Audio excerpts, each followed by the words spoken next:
കീഴടങ്ങുന്ന കാര്യം, മക്ക കീഴടക്കാൻ ഒരു സൈന്യത്തെ ഒരുക്കുന്ന കാര്യം ഒരാളും മറ്റൊരാളോട് പറയരുത് എന്ന് നബി സല്ലല്ലാഹു അലൈഹി വസല്ലം തങ്ങൾ ശബ്ദം കെട്ടിയിട്ടുണ്ടായിരുന്നു.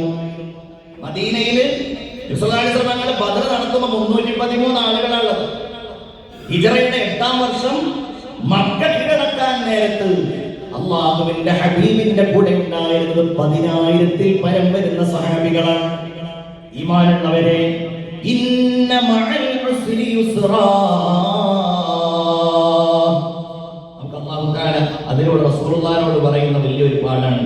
ഇന്ന മഅൽ ഉസ്രി, നിങ്ങൾക്ക് വലിയ ഞെരുക്കണ്ടല്ലേ, മാനസികമായ സമ്മർദ്ദങ്ങൾ, സങ്കടങ്ങൾ, ബുദ്ധിമുട്ടുകൾ ഉണ്ടല്ലേ, അതിന്റെ പിറകെ നിങ്ങൾക്ക് വലിയ എളുപ്പം വരാനുണ്ട്. ഈ 313 3000 അല്ല, 6000 അല്ല, 9000 അല്ല, അതിന്റെ അപ്പുറത്തുള്ള ആളുകളുടെ എണ്ണമായി വരാൻ പോവുകയാണ്. 8-ാം വർഷമായപ്പോഴേക്ക് അള്ളാന്റെ ഹബീബ് മക്ക കീഴടക്കാൻ ഒരുങ്ങുകയാണ്. അതവർ തീരുമാനിച്ചു, ഒരാളും വേറെ ഒരാളോട് പറയാൻ പാടില്ല. സ്വഹാബികളാരും മറ്റൊരാളോട് പറയുന്നില്ല, കാരണം ഇത് മക്കൾക്കാരറിയരുത്, ഖുറൈശികൾ അറിയരുത്.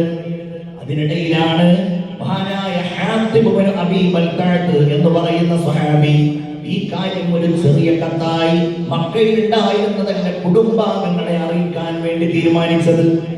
അദ്ദേഹം ഒരു കത്തെഴുതി ആ കത്ത് മക്കയിലേക്ക് യാത്ര ചെയ്യുന്ന ഒരു സ്ത്രീയുടെ കയ്യിൽ കൊടുത്തയച്ചു. ഇതാരും അറിയില്ല, ഹാത്തിബിനെ അറിയൂ, ആ സ്ത്രീക്കുമേ അറിയൂ.